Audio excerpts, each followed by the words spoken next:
a cup of coffee, then I'll go. Good morning and welcome to Coffee Time. Questions for those watching: do you see me? Can you hear me? And is the voice and video synced? Hopefully I've got that fixed. It seemed to be yesterday.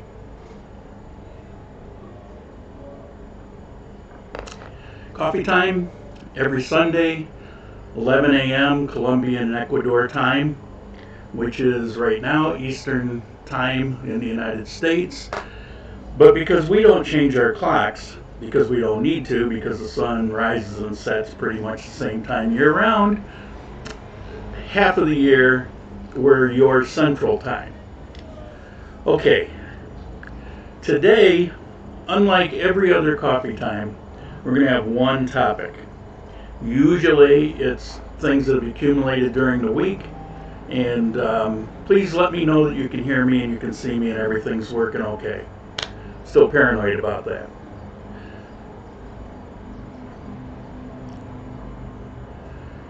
Usually it's topics that have accumulated during the week and that I just talk about them on Sunday, things that come to mind, questions that come up. But this time it's a topic I've avoided for a long time. Loud and clear. Great. Thank you, Fred. Fred, long-time viewer, long-time supporter of the channel. You're very much appreciated. So, I am asked constantly why I'm yes, with echo. Echo. Oh. Shouldn't be an echo. Let me take a quick look here.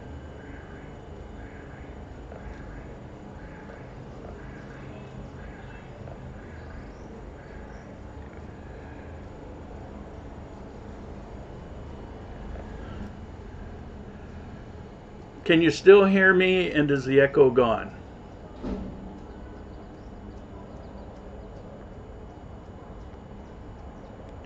Out of sync. Yesterday I had it working okay. So I don't know. Can you hear me, and is the echo gone? It's gone now, okay. Alright, that happened last week. Apparently it resets and I have to, there's some controls here I'm still learning, and apparently they reset where everything doesn't. So I'm glad the echo's gone. So where was I? So I've been asked ever since I left Cuenca, why did I leave Cuenca? Did I hate Ecuador? Did I hate and I address it, bits and pieces, but I'm asked to compare all the time, and it's very difficult to compare one place to another, but I'm going to do that today. And what I did was, okay, I hit 410 videos, not counting the Coffee Time Lives. I don't include those. With those, it's about 427, but I hit 410 videos, and I just decided to look back over the videos that I've done over the last 4 years. And I was looking at the topics going back mostly about 3 years ago, after I'd been in Ecuador for about a year. I looked at the topics, and it just got me to thinking, because I did a lot of topic videos, like here's a video about the quality of food, and here's a video about, list of topics. And it got me to thinking about what those topics would be here if I were to do those videos here in Armenia, Colombia.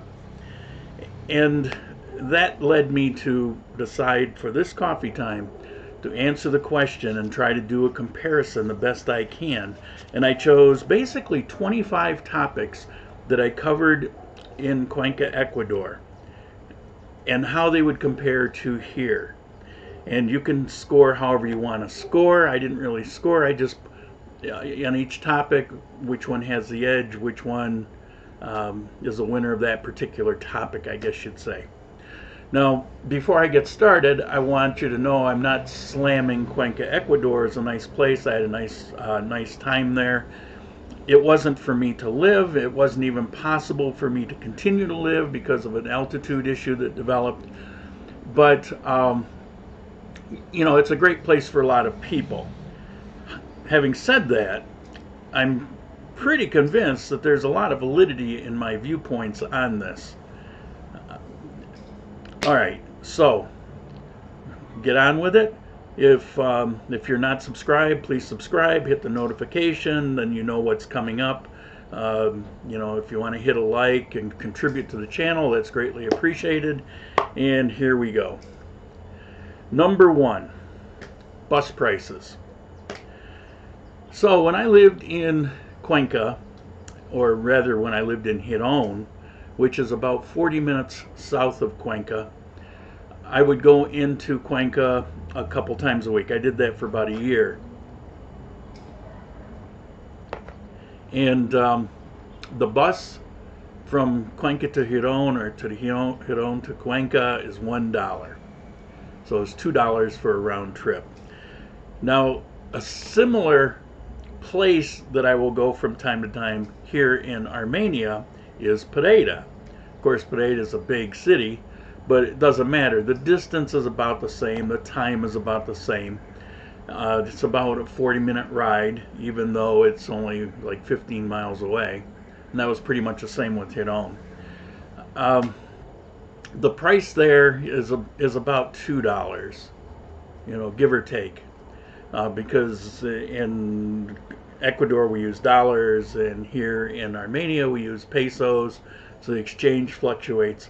So the edge is going to go to Cuenca in that bus prices outside the city and inside the city are lower. Right now the buses in Cuenca, I believe, are 25 cents, and here in Armenia it's about 66 cents. Of course, we don't have subsidies here, and you know, so those prices are going to go up there at some point, but you know, for now that's what it is. So I have to give the edge to Cuenca or Ecuador, but I will say that in either place it's a great cheap way to get around. Okay, number two, rental prices.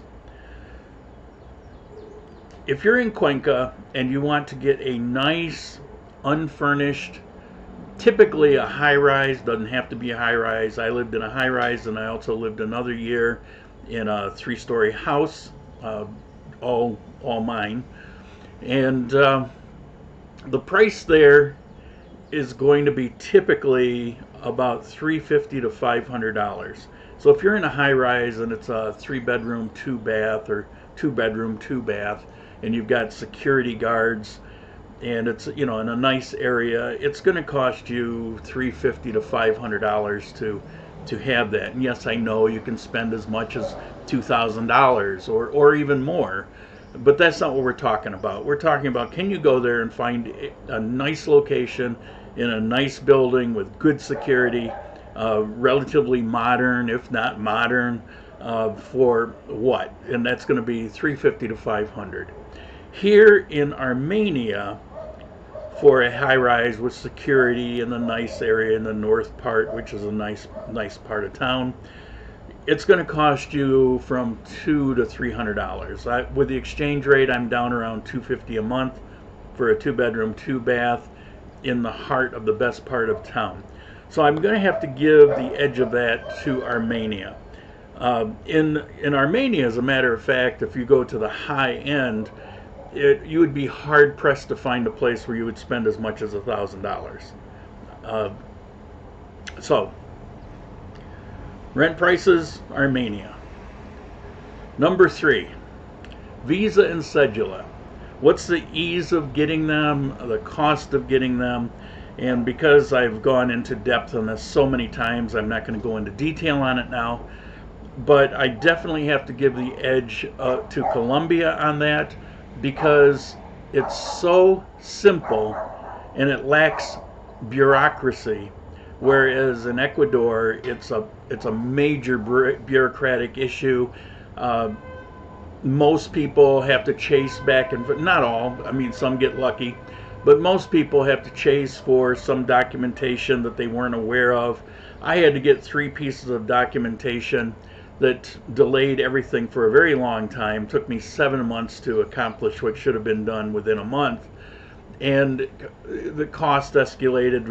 It got crazy in price, only to find out when I went to get my final visa that they didn't need any of that documentation anyway. That's because so much in Ecuador depends on the person that you're talking about, the mood that they're in, the office that you go to, how many times you see on the postings, well, go to the Guayaquil office. It's going to be so much easier than if you get it done in Cuenca, for example.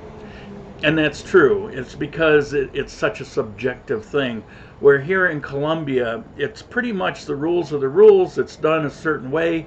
And if you prepare yourself for that, that's it. There's no feelings come into it. As a matter of fact, I didn't have to see anybody. I just turned in a couple pieces of documentation, didn't need any kind of apostille or certifications or anything like that.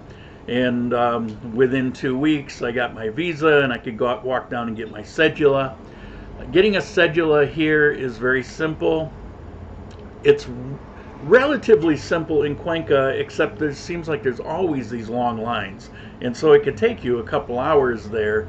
Whereas here, I walked in and just walked up to the window, and he took my picture and said, "Come back in a few days and we'll have your card here."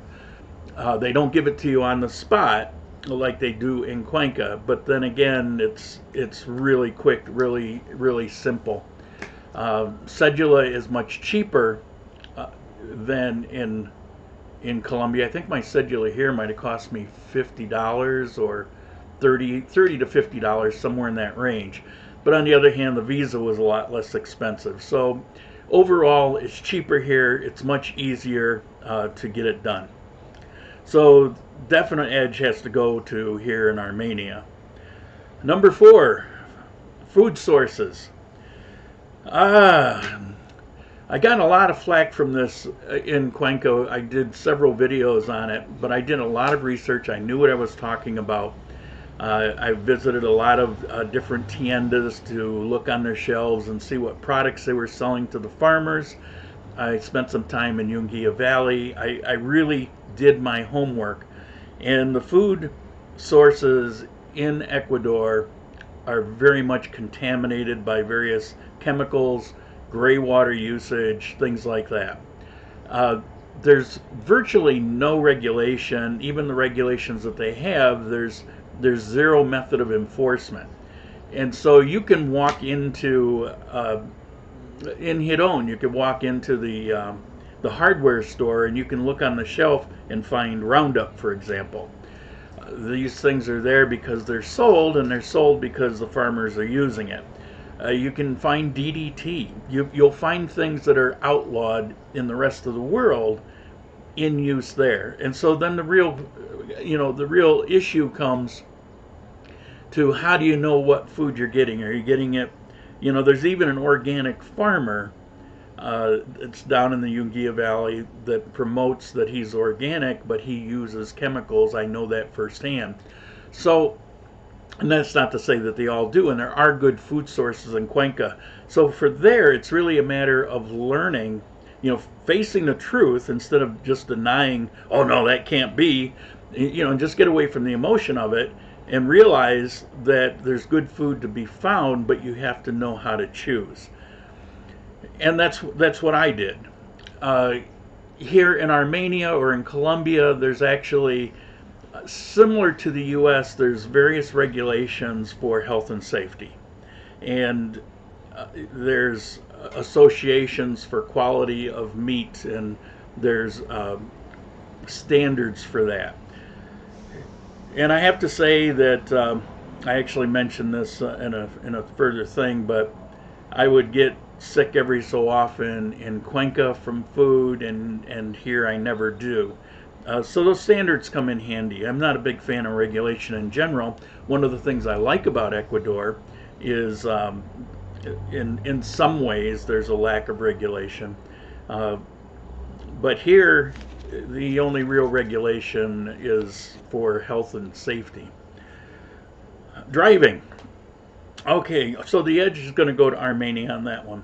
Driving in Cuenca or in Ecuador, It's really expensive and bureaucratic to get a license, to buy a car. Your car is going to be 80% more the cost of an equivalent car, here in Colombia. So overall, it's much simpler, much cheaper. It's really a matter of routine here to get a license, where it's kind of a big ordeal. Plus, the laws are a little draconian in Ecuador. For example, if you get caught for speeding of a certain amount, it's only, what, 3 or 4 miles over. If it ends up in front of a judge, if you didn't pay your bribe or whatever and goes in front of a judge, the penalty for that is 3 days in jail. It's kind of overkill. And some people say, well, I got caught speeding and I never had to pay it. And okay, but if you went in front of a judge, that's what the penalty is. That's the law. I'm not making it up. And so there's a number of laws that are kind of draconian, which, in my view, kind of enforces that lowbrow or low end corruption of it's easier to give the guy $20 than to go through the harsh penalty. And so I'm just not a fan of that. So in general, it's just cheaper and easier to buy and own a car, to get your driver's license, and to drive around. So I have to give the edge to Armenia. Number 6, supermarkets.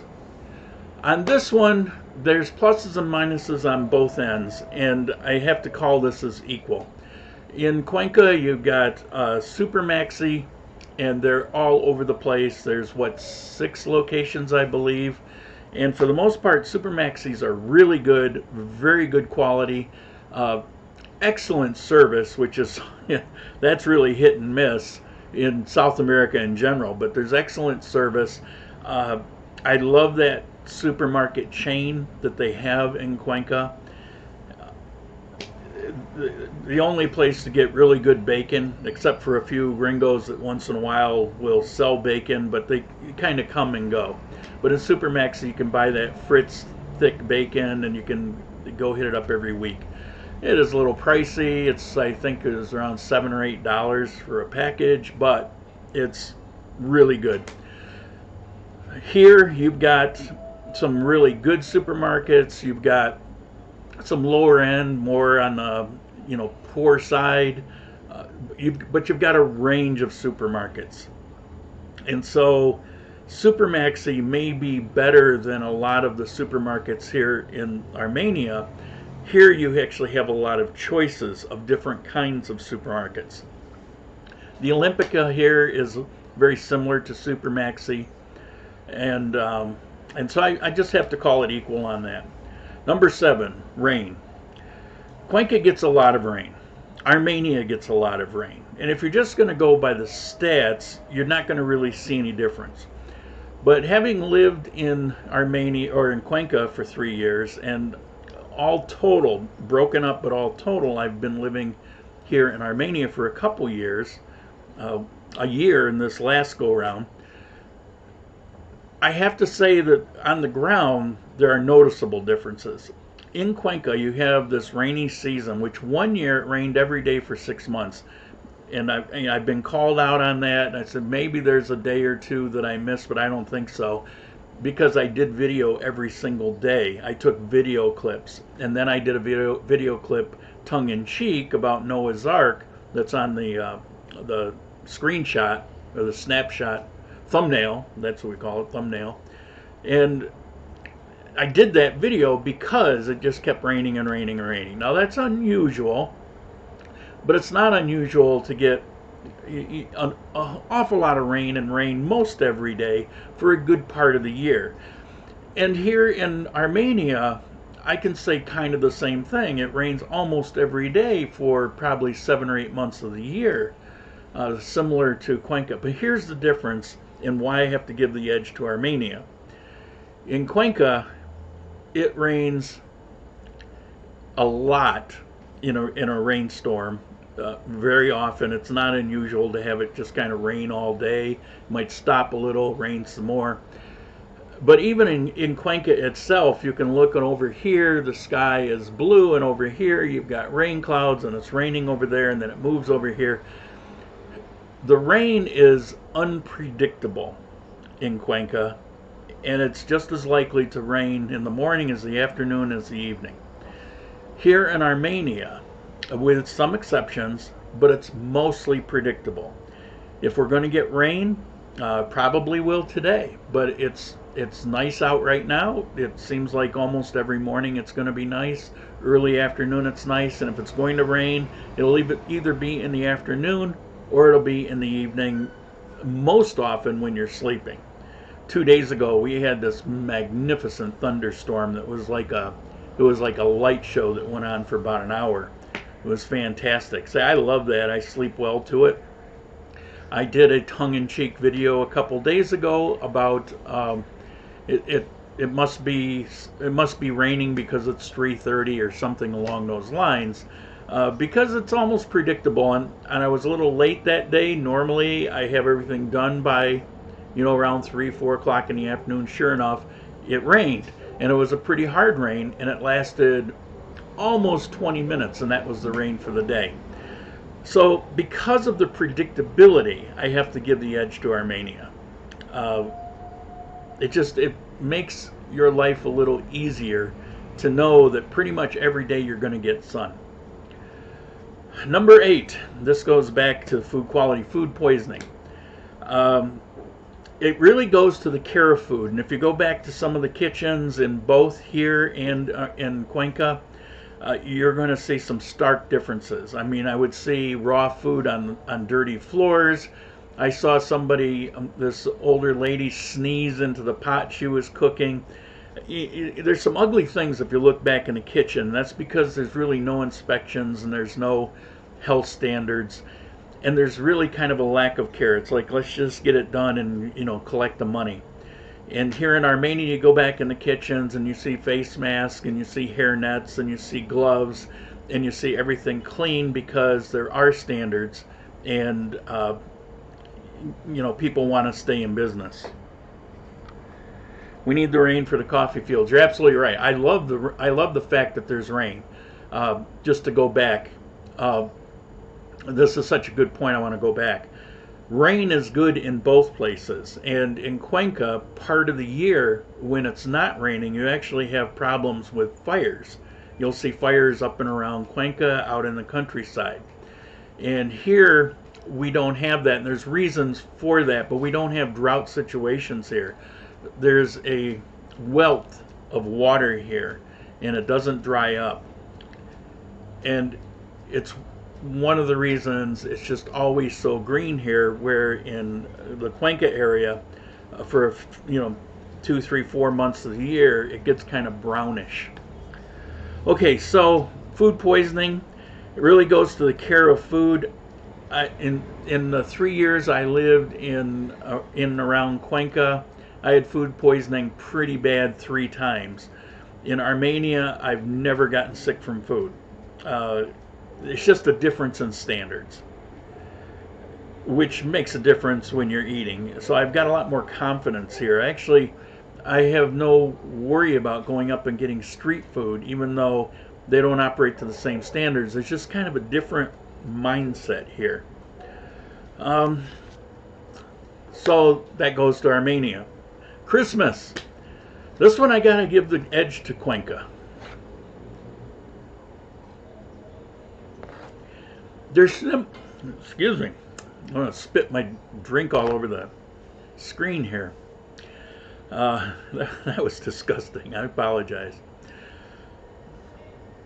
They're similar in that both populations are really into it. They really put their all into it. Here in Armenia, it reminds you of being back in North America. You see a lot of personal house decorations. You see Christmas trees. You see Christmas shopping for a period of time. I mean, I think they started a month ago. You see decorations. It's very much like North America. I don't mean in the bad jaded sense, but I mean in the Christmas movie, warms your heart, in a good way. In a good way. You don't have people trying to kill each other in line trying to get something. I mean, it's not jaded. But in Cuenca, because of the backdrop of the old city, which has its downsides, but for Christmas, it's pretty amazing. And having the rivers that run through there and the decorations on the river in the old part of town, and everywhere you go, it's like a light show. There's food stands and sweets, and there's performers out on the street. There's a lot of similarity here, but it doesn't have the same flavor. And Cuenca is maybe one of the best places I've ever been. And as those who know me know, I've traveled a lot in this world. But Cuenca may have the best Christmases of anywhere in the world. As a matter of fact, if everything works out, I'm going to try to get back to Cuenca for Christmas. Visit some old friends, maybe spend a week or two.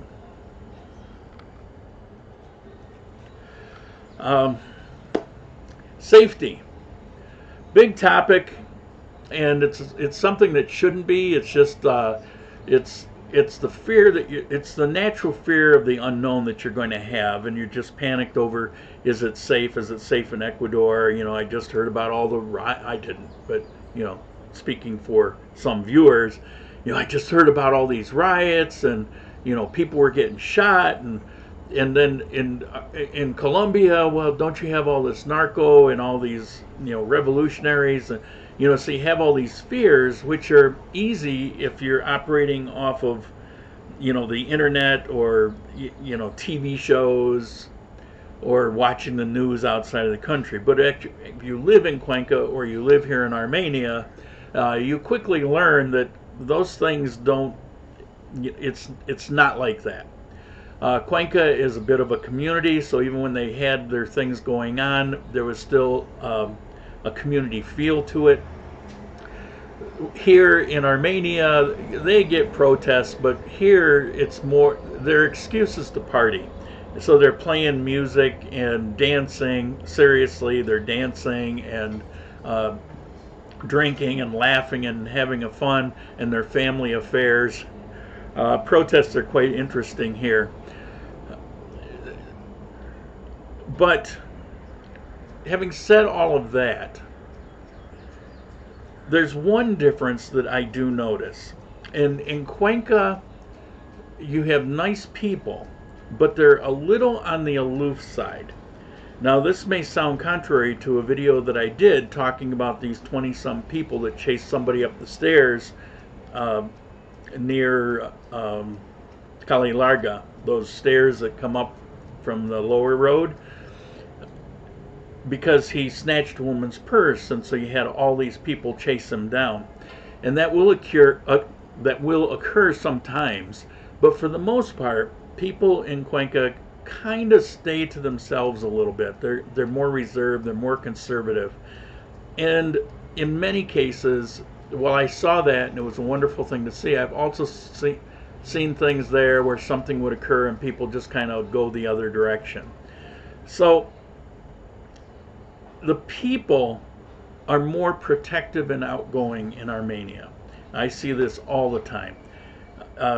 People will look out for you. They don't have to know you. It's not because you're a great, they don't have to know anything about you. You could be anybody. And if something looks out of the ordinary, they're going to be protective. The most recent story was, this was actually in Manizales, where I was walking with a blind expat, and we were just walking along and talking, and I had a friend with me, but she was bored and, you know, like 20, 30 feet away from us, just kind of looking at the scenery and stuff while we're walking and talking.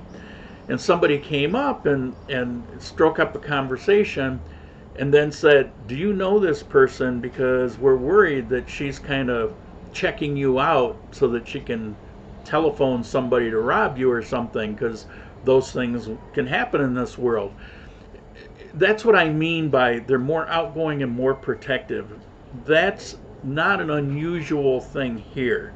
Where in Cuenca, well, things like that can happen, it's more unusual. So what's my bottom line is it gives you a bit of sense of security knowing that people really care about that and are outgoing enough to say or do something about it. So for me, I feel more secure here, although I never felt insecure in Cuenca.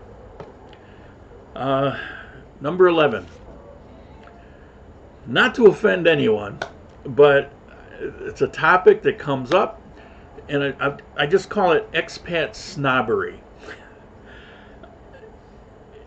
I have to give the decided advantage to Armenia because there's almost no expats here, where Cuenca has tons of them. And while I didn't meet a lot, really just viewers of the video, we get together to coffee and have a chat.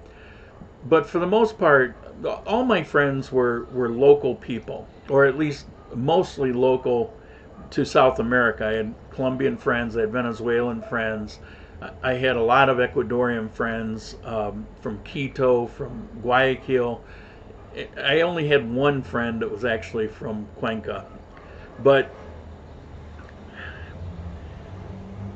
I ran into so many circumstances of expats just kind of, it's like, oh my God. I mean, it was just such an embarrassing episode, and I saw so many of those. And when you read Facebook and you get this holier than thou, out of, half of the group there, the question comes up because people want to know what they're getting into. And while there's some very nice people in Cuenca, and my guess is half of them are really good, grounded people, and then you got another half that are just kind of, I don't know, they're just out there. They're just not my cup of coffee. And so I definitely have to give the edge to Armenia because there's just so few here, it's a non-issue. Beef absolutely goes to Armenia. In Cuenca, I give it a 0, and in Armenia, I'm going to give it a 10. It's very hard to locate good beef. Even the good beef in Cuenca is at the bottom end of what real good beef is. And here I can get whatever I want. I just bought a block of Angus ribeye from the United States. I paid almost $8 a pound for it. I bought it in a block and I cut it up. It would have cost me $12 or $13 a pound if I'd bought them individually. Still got them in my freezer, but I've had a couple, and literally could cut it with a fork. It was marbled. It was delicious. You can't get that. You can't get that in Cuenca. The beef, it's just not a thing there. As a matter of fact, I hardly ate beef. You can say this is a good or bad thing, but I hardly touched it when I lived in Ecuador. It was just too disappointing. I think the only really good steak I ever had was a place called Red Crab. It's a chain. They're in Guayaquil, they're in Quito, there's one in Cuenca. I had a ribeye there that was crazy good, but that was it. They import them from somewhere. Pig roast. Edge big time goes to Cuenca. They have pig roast the way I like pig roast. They just take a big pig and they cook it. It can either be in the oven. Done videos on this. My friend that owns Santa Canela, he did a thank you party, and I was invited, and I brought Adriana and her son, and we had a great time. And he put this in this old style oven, and he cooked it in there after it marinated for a couple days. But you can go to a place that's right near Mal del Rio. It's just north of there on that highway, and they've got crazy good pig roasts a couple days a week. I personally, for the most part, avoid Don Bosco. That's you can get sick from the food there. I have. it's a tourist area, and they have them every day, but you know, wait for the good ones. But their pig roasts are really good. Here in Armenia, they don't even have pig roasts like that, which is kind of disappointing. And when they do a pig roast here, it's really not a pig roast. And I remember this when I lived here many years ago, being disappointed. I was taken up and I see this pig, you know, it's just like, here's a whole pig and they're, you know, taking out of it. And I go, ah, this is awesome, pig roast, or pig pickings, or whatever, depending on where you're from. And it was such a letdown, because what they do, and it's become a thing. Back when they were so poor, they couldn't afford just to do the meat, and so they would take a massive amount of rice and they would cut up the meat in the rice. So you're really just getting rice with the pig in it, which is not a pig roast. And to this day, because it's become cultural, that's how it's done. Not a big fan of it, but that's how it is. So, pig roast, big time, go to Cuenca. We're halfway through, and I'm already a half an hour into this. I'll try to speed it up a little bit. So, and if you have questions, try to hold them towards the end, but please preface it with 4 question marks. 4 question marks, so I can spot it and read it easy. Okay, earthquakes. Cuenca is going to get the slight edge here because Cuenca is on a certain type of geographic hard rock where the earthquakes that you're going to get in Cuenca are really, you're feeling them from elsewhere. Now, I lived through the big one. I was in a high rise, and that building shook violently for over a minute. People ran out into the streets screaming. I talked to a friend who lived on the 4th floor in another part of town, and she said, what are you talking about? So I'm going to give the edge to Cuenca. Armenia, they had a devastating earthquake that wiped out most of the city in 1999.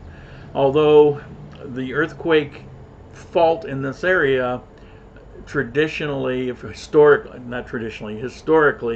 if you go back tens of thousands of years, it only occurs about, on average, every 4,000 years. But it's still near this fault line, and it still has a potential. Although I don't worry about it because I've read enough about it. I'm not too concerned. People here that live through it are kind of scarred. Okay, banks. This I give to both because Cuenca has issues with banks, corruption, banks failing. It has kind of a history of that. In Armenia, they're definitely more secure, but the reason I give it the same mark is because don't use either. They're unnecessary in almost all cases. So, you know, don't get a bank because you think you should get a bank. Number 16, prejudice. Armenia gets the edge on the positive. Cuenca, there's a high rate of prejudice. In Armenia, it's like you never see it. In Cuenca, there's prejudice of race, there's prejudice of class, especially class. And if you live there and you haven't seen it, then you're not paying attention, or you don't know enough local people. Get in a conversation with local people and they'll confirm this. When I did a video on prejudice, the most positive comments I got were from Ecuadorians, that they think this is something that nobody talks about, and they were appreciative that I brought the topic up. It's a cultural thing. It actually goes back to the Spanish, where, you know, whitish, you know, European, wealthier people have a higher value than if you're on the low end. You'll see this sometimes in restaurants, where you'll see wealthier Ecuadorians dressed real nice and, you know, kind of snapping their fingers and treating a waitress like she's dirt. I saw that many, many times. And you say, well, I didn't see it. Well, you will see it. It's there. I talked to my local friends there, and they schooled me on it. Here, it just doesn't exist. People here really do not care. 17, dog care. Armenia gets it's not just the edge. Armenia is all in. Cuenca is an issue. People talk about how they care about dogs, but then when you look around, you see the lack of care. There's no leash laws. There, you see, even today, even though they've done something about the packs of dogs that used to run wild, you still see street dogs. I mean, you can't walk in Cuenca without tripping over a street dog. And it shows a general lack of care. I will give credit to, it was really started by some gringos, but it's been picked up by some local people where they're doing volunteer spade and neutering. They go around to different areas, or you pay a small amount of money. So there's some people that care, but you have dog shelters that people are spending all their extra money out of pocket to try to take care of the animal problem that occurs in Cuenca. They're cute when they're puppies, they get kicked to the curb. Here in Armenia, there's a lot less dogs, but the dogs here are revered. They're loved as family members, to the point beyond my taste. You know, you'll see them sometimes little outfits. You're always seeing them on leash when they go out and they do their business. The people, you know, clean it up. They take, you know, they go out with little plastic bags. There's a much greater care. You see a lot of veterinarians here. You'll see some there as well, but here it's a regular thing. So edge goes here. Temperature, Cuenca, for many people it's a little cold for their taste. They're surprised. They hear all the things about its spring-like weather. They didn't realize it was like spring in Anchorage, Alaska. It does get cool there. Personally, being from upstate New York, it never bothered me. On the coldest day, I could still go out in my black t-shirts and feel comfortable. Occasionally, I'd wear a jacket if it was also raining. But you have people that get there and say, I got to buy a heater, I've got to get an electric blanket. They're just cold. And I've talked to some people who think it's just too cold to live for their taste. Here in Armenia, the weather it really is beautiful. You get a few months out of the year where it gets up into the mid, even occasionally a few days it might get up to like maybe 88 degrees. That's got to be like a high. But the average temperature here is around 72. Most days throughout the year, you know, run in the 70s. In the night, it gets down in the 60s, where in Cuenca, there was actually 2 times in the 3 years I was there, I saw ice on mud puddles. So, you know, it got down pretty cold. So I would say the edge probably goes here, although it depends on who you are. I never had a problem with the temperature there, but I know a lot of people that do, just because of what they read turns out to be different than what they experience. Food pricing, we're at number 19, so we're getting close. You can start asking questions. Food pricing. Supermarket in Cuenca is higher than the supermarkets here. The mercado pricing is very similar. It might be a little lower in Cuenca, but I find it to be mostly similar, at least with the things that I buy, fruits and vegetables. Now, we don't have mercados like they have there. We don't have 2 and 3 floors of this big indoor, you know, farmers market type of thing. We have these vendors that, you know, congregate in certain areas of the city. They come out of the, you know, from the farms. They're not every day, so a couple days a week they bring all their stuff in. Their pickup trucks are loaded with watermelons, or potatoes or whatever it is, and they sell them in these at these booths that are outdoors with umbrellas. So it's a different situation, more like farmers markets in the U.S., I would say, here. But all in all, food prices are, for local domestic foods, they're very similar in very low price, cheap prices. Bananas are, you know, 10 cents for a million, you know, same as in Cuenca. But when it comes to imported items, it's generally pretty pretty much less expensive here, and you have a broader selection here. 20. Hey, we're on my last page. 20. Ease of travel. Edge definitely has to go to Armenia or Colombia in general because of this. Flights within the country. I can fly from Armenia to pretty much every city in the country. That is not the case in Ecuador. There's what, four or five cities at best that you can fly to, but they're expensive and not convenient for the most cases. Here the flights are dirt cheap. You know, I can fly from Armenia to Bogota for, depending on when, between $20 and $40. 28 is a typical price. Also, if you want direct flights to the United States, it's definitely, I can get a direct flight here in Armenia to Fort Lauderdale, for example. JetBlue is coming in later, well, the beginning of this next year. It's going to offer more flights to different locations, but out of Medellin, out of Bogota. In Ecuador, from Cuenca, you have to fly to Quito or to Guayaquil and then fly from there.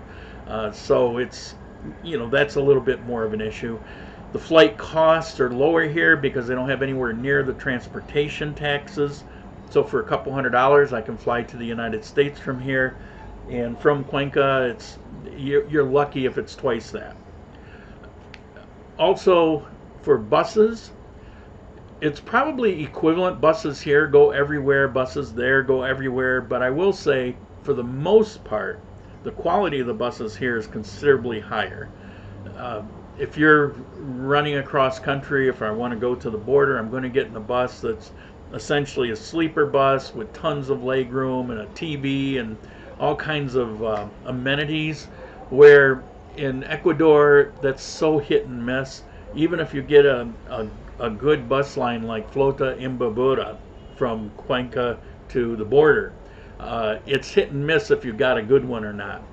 So the best quality is here. So ease of travel, cheaper, easier, more accessibility is definitely here in Colombia. 21, healthcare. Big plus to Armenia. It's easier to get. It's cheaper. If you go with the public healthcare, it's half the price here or less. It's better care. If you look at the standards of Colombia as compared to Ecuador, it's higher standards, considerably more modern, and not just centered on a place like Cuenca where there's expats. It's throughout the country. If I go to Medellin or Cali or Bogota, here in Armenia, Pereira, I'm going to get excellent doctors and excellent service. Green spaces, big plus to Armenia as compared to Cuenca. Cuenca is a little bit sterile. For the most part, the only green spaces are the parks. Fortunately, they have quite a few parks. Here, you've seen my videos on the Park of Life, for example. It's right near me. It's this massive thing. It's kind of like Central Park. It's this huge nature walk area that's just gigantic. But everywhere you go, it's green. It reminds me of the Northeast, where I spent a lot of my life, where tree-lined streets and lawns, and they build things around greenery, where at some point in Cuenca it's like they paved over it all. They're aware now and they're trying to bring green spaces back, but here in Armenia it's just built in and you can't go anywhere without greenery. Let me just give you an example right off my balcony. Look at all the green trees down on that street, if you can see it. Right out here on my door. Hopefully you could see that. It's just how it is here. Malls, I'm going to call it for both. You've got some real nice malls. You've got 2 or 3 very nice malls in Cuenca. They're modern, little pricey, but they're there. And here you've got 3, 4 malls. Unlike most of Colombia is mall crazy. If you go to Medellin, I think there's, at last count, something like 14 huge malls there. In Pereira, you've got some really big malls, beautiful malls. Armenia, it's a small city. We don't even have 300,000 people in and around Armenia, so we don't need a lot of malls, but we have a fair amount of them, and you see in my video, they're just normal malls. So I would give it a call. Both, they're both available and accessible. 24, got this one and one more. Building construction. This harkens back a little bit to the earthquake. If you have your questions, ask now. I'm going to get to them in just a moment. Building construction. There's laws in Armenia, particularly because of the earthquake. All the buildings from that point on are built to earthquake standards. They have very strict standards. We did have an earthquake some ways away. I wasn't any kind of danger here, but I'm in a high-rise, and I felt it, but it was a different feeling than I felt in that one in Cuenca. Here, there's foundations, and there's a couple different ways, but they absorb the energy, and they do that by, in some cases, they have this rocking motion where they're on rails, and they actually will rock. And some have more of a, I won't call it spring-loaded. I'm not that schooled on it, although I've seen some of the foundations on their new buildings going up. But there's an elaborate effort. Plus, in the building themselves, you see steel structure with the concrete, and you see in Cuenca you see rebar. But here they use rebar, but it's they're these interlocking standard units. I don't know how to explain it. I did a video on that once too, but they're designed for dissipating energy from earthquake. So there's definitely a plus here. Last one is the government. Now,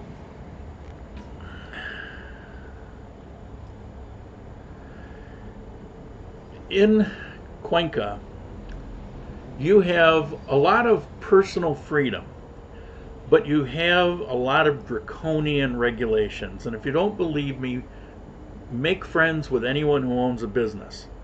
Or maybe you own a business and you know what I'm talking about.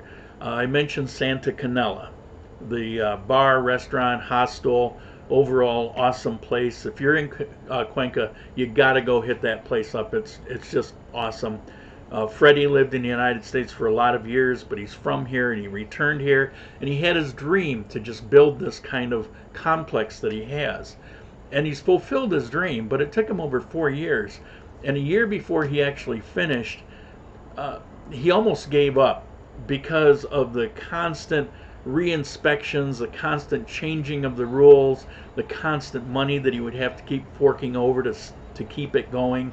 He was just so frustrated because it's just so restrictive there. I was his very first customer when he finally opened.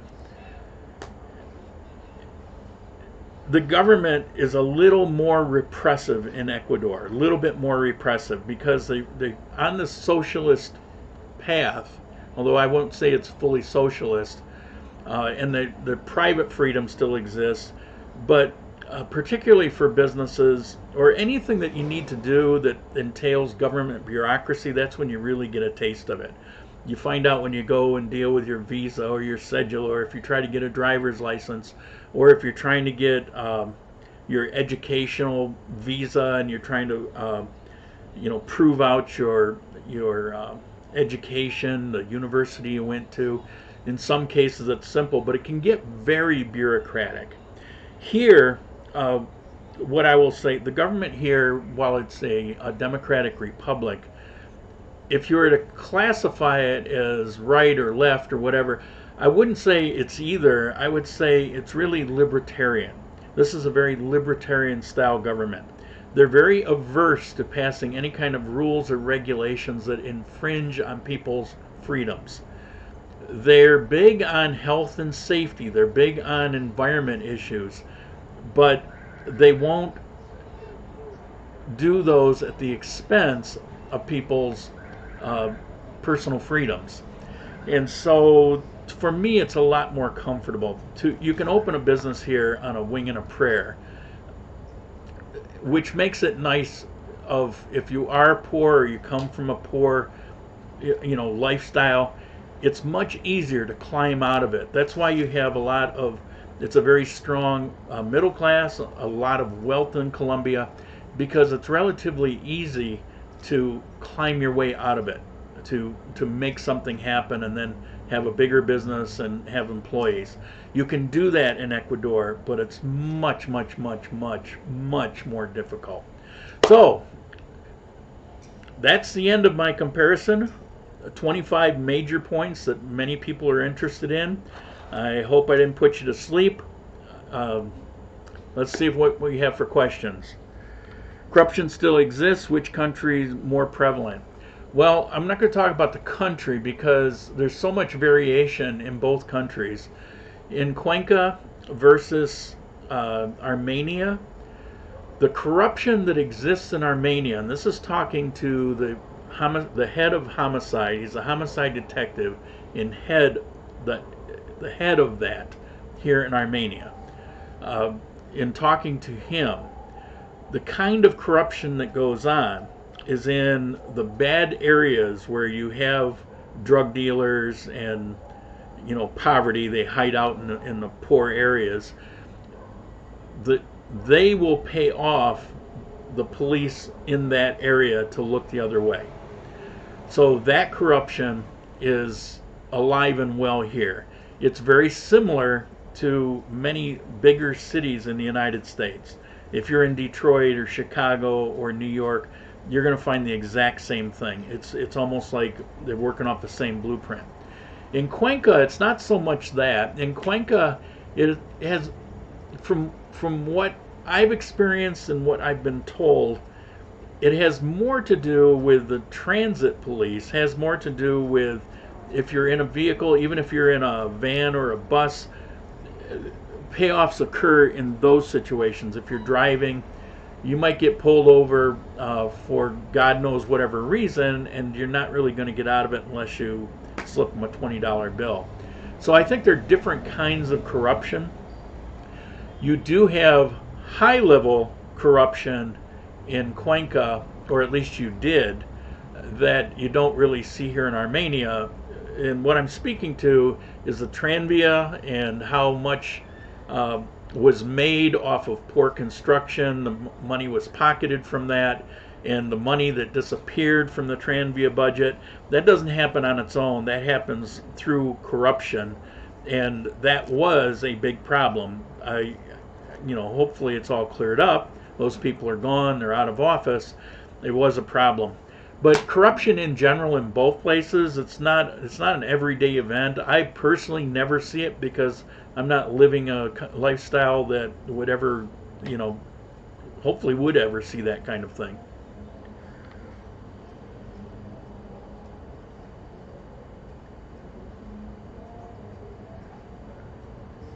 Juan Parija Restaurant. Yeah, that's a very good place near me. Okay. Does Armenia or Manizales have ciclovia? Yes. Armenia, it's kind of built in. You've got a section of El Centro where there are no cars, ever. They're just not permitted there. So it's built in here in Armenia. Ciclovia is where they shut down the main roads on a Sunday so that people can go out and walk in the streets and ride their bikes and skateboard. In Manizales, yes, they shut down 23, a good portion of 23, and you'll see families out there. It's a 4-lane main highway. I lived off of that road. It's where all the modern things are, and you'll see people skateboarding and walking their dogs and doing all kinds of things. It's a popular thing here in Colombia on Sunday, which is most people's day off, and it's family day. It's like a national holiday every Sunday. It's family day, and they get together, and there's things to do as you're walking along. You'll see ping pong tables that sprung up out of nowhere. And it's just a fun family style atmosphere. In Armenia, like I said, it's built in. It's just kind of year round. When they rebuilt that part of El Centro after 1999, they just built that into it. If you looked at my Halloween video, which got a lot of really good feedback, thank you for people who watched it and appreciated it. Almost all of that was filmed in that area that we're talking about, where there's no cars allowed. For Armenia local buses, there is a transfer system, monthly bus passes. I don't know that there's a monthly bus pass, honestly. I don't think so. They don't have, it's just cash. So I would have to say no, there's no monthly bus pass because it's only cash. Transfer system, if you mean I'm going to ride a bus here and then get off and transfer to another bus, you're going to pay again. That's how it is here. On the other hand, they have so many bus routes that most anywhere you're going to go is probably going to have a bus route, so you just catch that particular bus. The buses, there's the smaller buses, so you don't have the bus pollution, but they're very frequent. With the big buses, you don't see them quite as often. Here in Armenia, they're very small buses, so very often, as one pulling away, the next one's pulling up.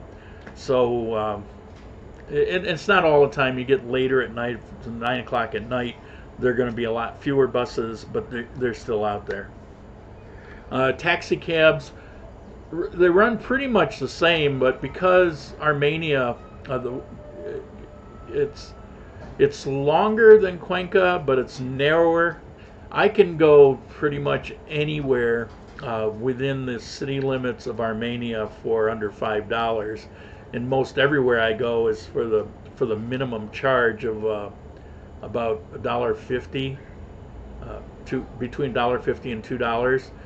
So taxis, are pretty cheap here. They're not bad in Cuenca, but I'd say even a little bit better here, and that's without gasoline subsidies.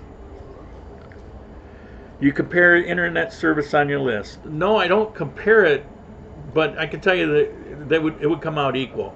I have internet that's as good as I had in Cuenca. In Cuenca, I had fiber optic. I had 3 different companies in the 3 years I was there. I had PuntoNet, which theoretically is good and most people have a good experience. I had a bad experience. They ripped me off. It took me a couple months to get money back out of them, and it was constantly going down. That's not the normal experience. And then I had, God, I don't even remember the name of it now, the other fiber optic company. They were awesome. I think it went down one time in the year that I had them, and it went up pretty quick.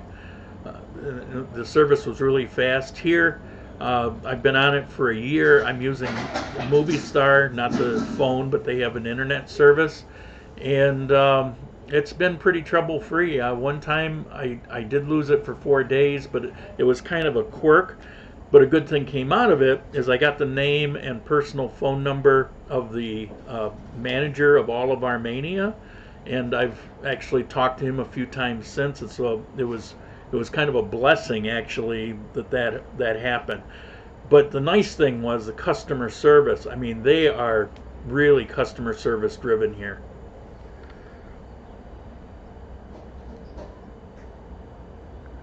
Mention the difference in costs of importing things like electronics, etc.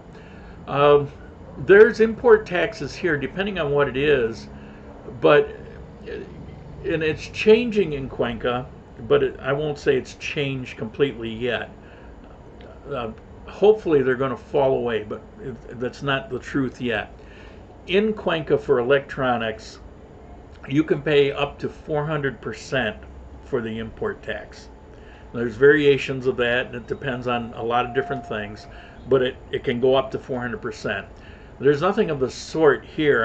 I mean, I just got that camera, for example, and that was about a 25% tax on it.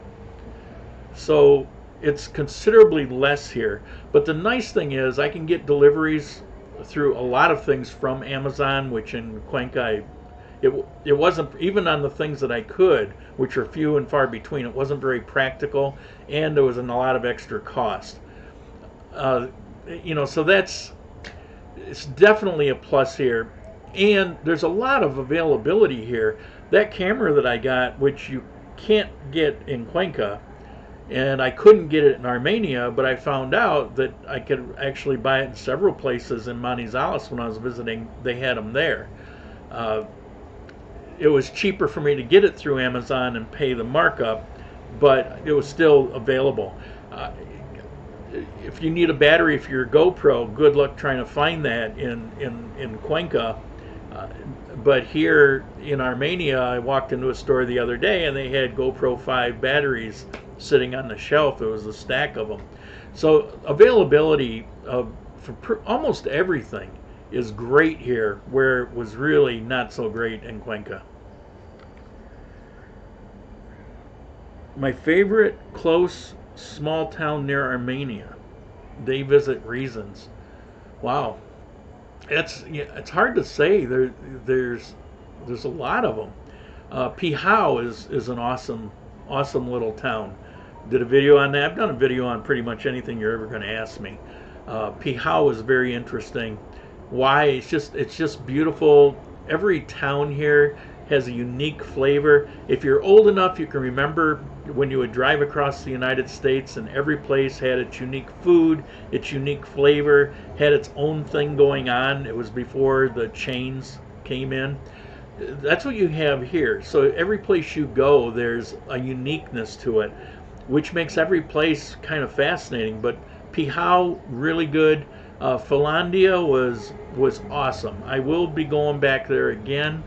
Salento is really nice. It was a little more touristy. I love Salento. I've been a whole bunch of times. But between the two, I almost have to give the edge to Finlandia, although it's flip a coin. It's just a beautiful little town. I love the way it sits. It sits kind of on this higher plateau, and you look down on all of these little hills. It's hard for me to describe. I shot some video in a couple videos there. Kimbaya, not so. It's okay. It's just kind of a typical. Montenegro, I'm not a big fan of, although it's okay. It's not bad. Kalarka is very cool. It's a blue collar all the way, more so than Armenia. It's a poor and blue collar town that is just life exposed. I mean, they're just drinking in the park and having a good time, and everybody's so nice and friendly. It's very warm. Food there in Calarca, maybe some of the best food in all of Quindío. I don't know. It's some crazy good stuff there. I did 3 restaurants, and one of them was there. So it's hard to say, but I would say Finlandia, Salento, Pihao, and Calarca are probably my favorite little places in Quindío.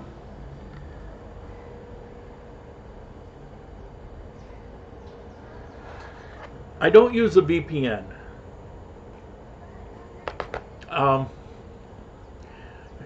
In talking about the internet, he's obviously a long-time viewer because he knows that I use Kodi and Stremio. Mostly Stremio, some Netflix. I kept my account of Netflix. I stopped using VPN when I lived in Cuenca because what happens is these VPN companies keep losing their edge. The companies in the United States that do Netflix and Hulu and a whole bunch of streaming services, they put a lot of money into chasing these down. And so what happened was, when I was in Cuenca, I had a VPN and it became obsolete. It no longer functioned right. And their excuse is, well, we're not selling you the VPN to get around subscription services. We're selling it to mask your IP, and it does that. Well, that's true. It's doing that. But the subscription services were onto it. So I had I forget the names now, it doesn't matter, but I had a national brand VPN that just quit working. So then I changed to another one, and the same thing a few months later happened with that one. I changed to a third one. Same thing happened to that one. I just gave up on it. But by then I was so much into using Stremio and Kodi, I no longer cared because they don't need VPNs. And so I can watch anything you can imagine. I pay $0 for it except for the cost of the internet. And I mostly use Stremio because it's a lot less problematic. With Kodi, every month or so, you've got to reestablish links. So there's a new and better program. It's a shell built in. With Stremio, they do all that for you. So it's just one interface, and you have a selection of types of links to choose, and it just works really well for me. A lot of Jeeps in Armenia. We love American cars. yeah. There's a long history of a closeness between Colombia and the United States that it seems a lot of people from the USA are not even aware of. But the United States helped fund Bolivar in his quest for freedom. So it goes back a long way. It goes back towards the beginning of the United States. Back when the United States didn't have money to do those things, but it supported that. And after World War II, there was this massive surplus of Jeeps, and millions of them, and many of them ended up here in Colombia. And the Colombians found that these things were just these amazing workhorses, like second to none, and quickly became family members. People here in Armenia or in Colombia in general just fell in love with these things, and to this day you will find many of these World War II Jeeps that are still being used, but they have these nice paint jobs. They're just taken such good care of, and you'll even find newer Jeeps where there's just a love of Jeeps. And what's fascinating to me is back when I was doing the dating, so I was meeting a lot of different girls, and I would ask about that, and it was like, I say girls, I mean ages up into the 40s, but it was like a common theme. Most of them, like the dream car is a Jeep. It just blew me away. But it's so ingrained in the culture here, and it's one of many strong connections to the United States. Is it affordable to buy a car in Armenia? Yes. You got to start watching more of my videos. I talk about $1,000 car all the time. There's a Renault or Renault, depending on how you pronounce it, a Twingo. It's this little bitty car with little wheels, but it has a lot of room inside. It's got a 1-liter engine, but they're very reliable, very simple, easy to build. There's billions of them around here. Parts are, they're cheap to maintain. Even backyard mechanics can work on these things, and you can find them from around $1,000 to $3,000 used in good condition.